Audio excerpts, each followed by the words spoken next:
This is Motivation Monday for December 9th, 2019.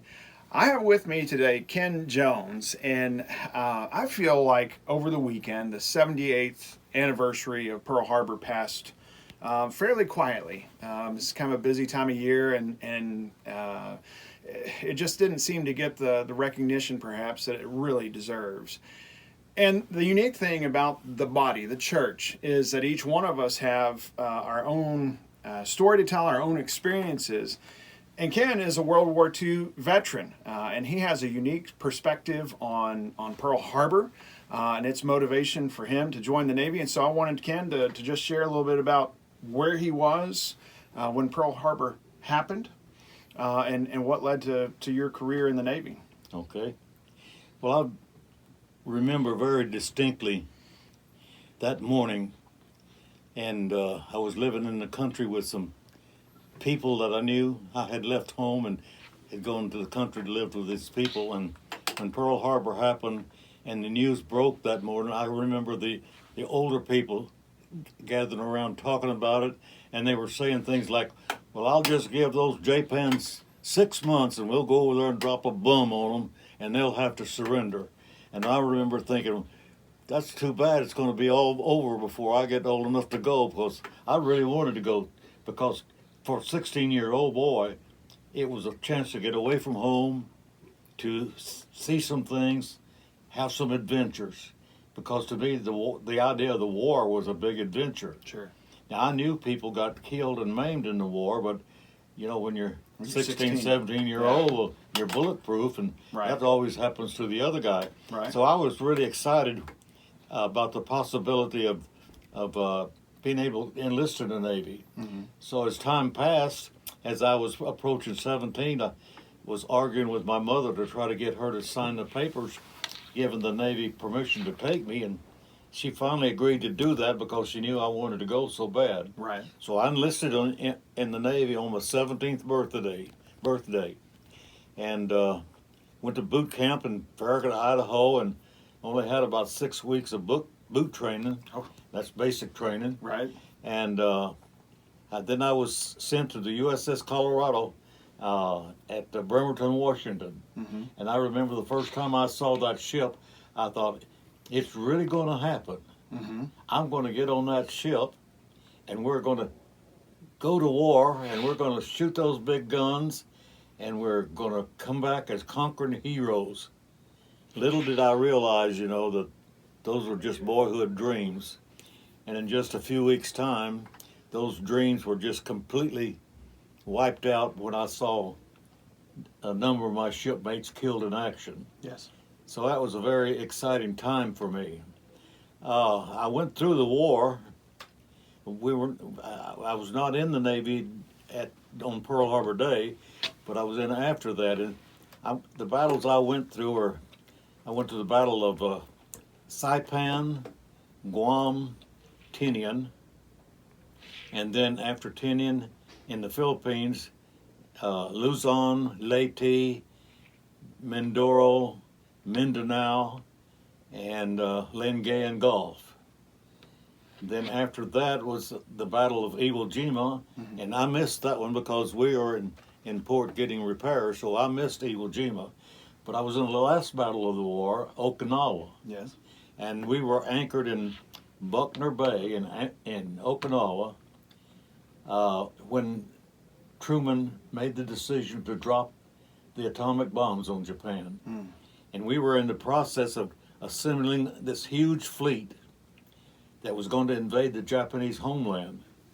But when we dropped the bombs, then the Japanese government realized that they had lost. Yes. And they agreed to the concept of unconditional surrender. Now that term is significant because it means they had to surrender without having the right to place any conditions on it. Right. So on the day that the Japanese agreed to surrender, my ship was anchored in Tokyo Bay, right alongside the battleship USS Missouri. And I was on gun watch that day, and I had binoculars, Mm-hmm. and I saw the Japanese emissaries come out in their little motor launch, and I saw him go up the gangway of the USS Missouri, and I saw him meet with MacArthur and Nimitz on the Missouri, and I could see what they were doing, but I couldn't hear them because they're too far away. But they did broadcast that on the radio, and our ship picked up the broadcast, and it was passed through our own public address system, our PA system, and so I got to hear what they were saying. And at one point there was some confusion about the Japanese just fooling around, not getting down to signing the papers. And then when it was over, MacArthur's final statement, I'll never forget what he said. He said, "These proceedings are now closed." And just the sound of his voice and the finality of it, it made me realize it's really over. It really is over, and we won, and I'm going home. Yes. I'll never forget the sound of his voice. I mean, I can hear it just as plain as day. Yeah. These proceedings are now closed. Then when that was over, then they started discharging people rapidly, And since I was in Naval Reserves, then I received a discharge fairly early. Sure. And when I got discharged, I went home. Yeah. Yeah. Now you wound up eventually down the way becoming a history teacher. Well, actually, Okay. I went back in the Navy the second time. I knew that. Yeah. When I got out of the Navy, I didn't have anyone to encourage me. Sure. I didn't have a dad. I had my mother and 4 older sisters, but they don't know anything about advising a 22-year-old boy or 20-year-old boy on what to do with their life. And out of desperation, because I didn't know what else to do with my life, I went back in the Navy. And when I was in the Navy the second time, I met the girl who is now my wife, Dorothy, and as a blind date. Oh wow. Yeah, her cousin was on the Naval Air Base at North Island Naval Air Station where I was stationed, and he introduced me. She came out to visit her sister. Sure. And so he wanted to introduce his sister-in-law to some nice clean-cut sailor. Would you believe it? He picked me. That was you, huh? Okay. Yeah. And on our very first date, we went to Tijuana, Mexico, which is really the cesspool of the world. And actually, we went down there for the purpose of watching the WWII games. Oh, okay. Yeah. And so we did that.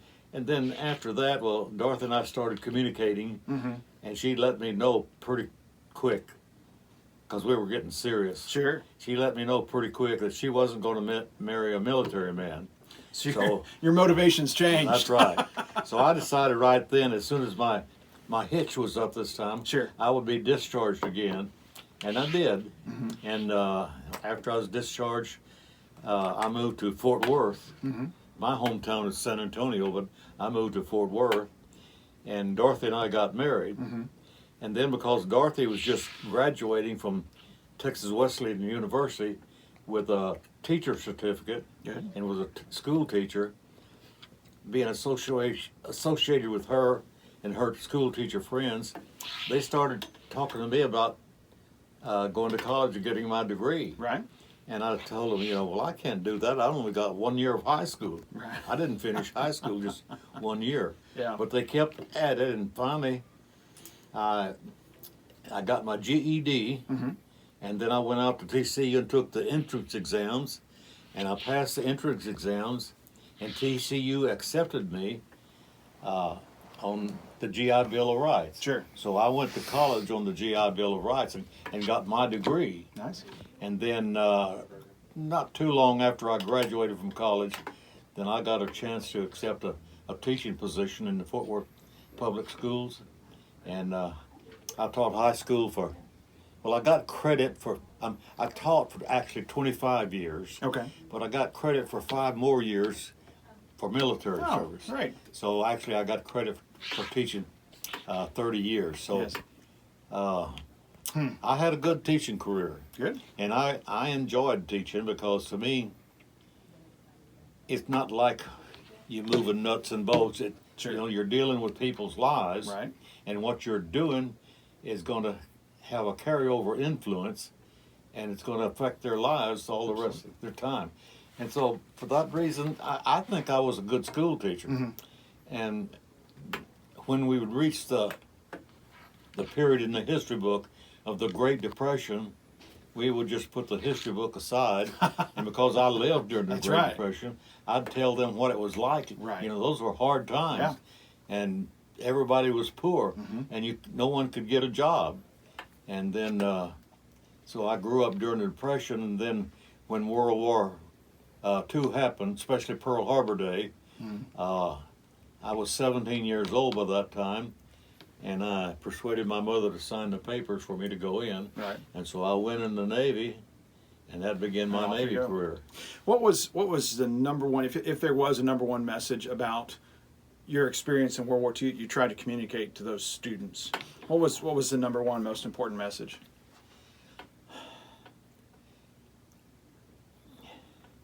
I think, looking back on it, I would say it was what I remember. One of the things I remember particularly is when we were not actually in combat, out there in the middle of the ocean somewhere, and we would be, during the day, we would work on our workstations on the ship. But at the end of the day, before sundown, it was customary for the crew that worked below decks to come up on the topside decks and watch the sun go down and get a last cigarette smoke before they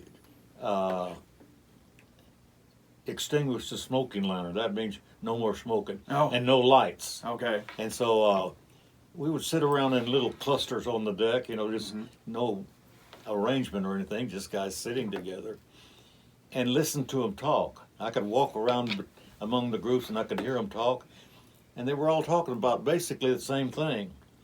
When this war is over and I get out, I'm going to go home and I'm going to do this and this and this. Right. And then somebody said, well, not me, I'm going to do this and this. And I thought, these are wonderful dreams, you know. Yes. Anticipation of the dreams and aspirations they had for their life when the war was over. And then not just a few weeks after that, many of those same men that were talking about their dreams, they were already killed. Yes. And I thought how sad it was that these young men in the prime of young manhood, all those dreams and aspirations were unfulfilled. Yes. And never having a chance to do it. To me, that's very sad. Yes. And to me, that's one of the most meaningful things. And so I would try to stress that to my students for this reason. There's really no glory in war. No. We might think about going to war and winning glory, but really, there's no glory in war. And war is a very foolish way to try to solve problems between nations, international problems. We should be able to sit down at a conference table and iron out our difficulties and make compromises and settle our problems without having to see who could kill the most people or destroy the most damage. Yes.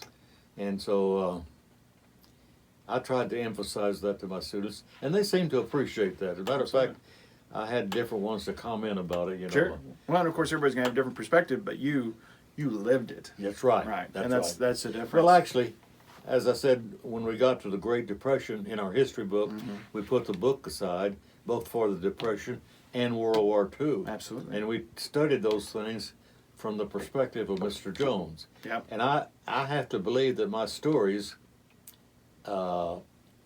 illustrated what the books had to say and made it more meaningful for the kids. Yeah, very much. And for that reason, I enjoyed teaching. I enjoyed doing that when you have the kids in your in the palm of your hand, you know, and they're listening to you and they want to hear what you've got to say. Yes. Now that's a good feeling. Yes. Because you're fulfilling your purpose. Right.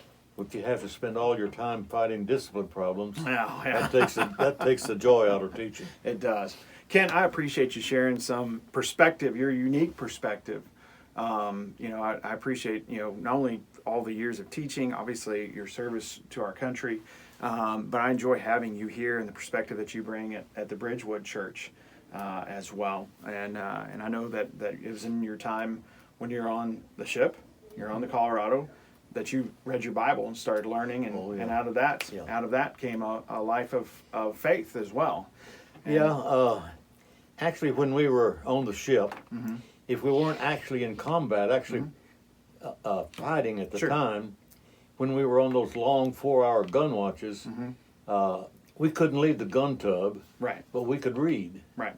And so, for the lack of having something else to read, I had a little pocket-sized New Testament that kind of fits in your shirt pocket, has a little metal plate on it, theoretically to stop a bullet from Right. entering your heart. So was that issued by the Navy? Yeah, that was Okay, issued all right. in boot camp. Okay. And so I started reading the New Testament. Yeah. And I read Matthew, and I thought, well, that's pretty good. I mean, because I knew nothing about the Bible. Okay. I believed in God, but to me, the concept of God is a man up there with a long beard looking at us and see if he can catch us doing something wrong. Right. And so I had not much of a concept of what God is really all about. So I started reading that New Testament, and I read Matthew, and I thought, that's good. That's a story of the life of Christ. And then I started reading Mark, and I thought, well, that's the same story we have over here. And I read Luke, and I read John, and I discovered for myself that the 4 Gospels of Matthew, Mark, Luke, and John are the 4 stories of the life of Christ. Right. Then I started reading Acts, and then I started reading the epistles. Mm-hmm. And the more I read, the more I became concerned over the fact I could get killed out here, and I've never been baptized. So apparently in my reading, I came to a realization that I needed to be baptized to have my sins washed away. And so I made myself a promise that if I did survive the war, and I got out and went home, I was going to find a church somewhere, and I was going to be baptized, and I was going to, quote, join the church. Sure. So I did, and since then, I've been mostly faithful during all these years. Yes. I've served, I'm 93 years old now. I've served as elder 3 different times, as deacons twice, and Bible class teachers for many years. Sure. So my life in the church has been a meaningful one, all starting out with me reading the New Testament. That little Bible. That's right. There you go. The word of faith produces faith. And I've learned that for myself without anybody to help me or anyone to teach me. Absolutely. Just on my own. The gospel has the power to save. Absolutely. Absolutely. Ken, thank you for sharing some of your experiences with us. I hope you've enjoyed hearing some of these things. Ken has lots of other videos, documentations out there, and I think that's really great. And I think there's any opportunity we have to visit, to learn stories. I always enjoy visiting. I know my girls do too. So thank you for taking a minute to visit with us. Glad to do it.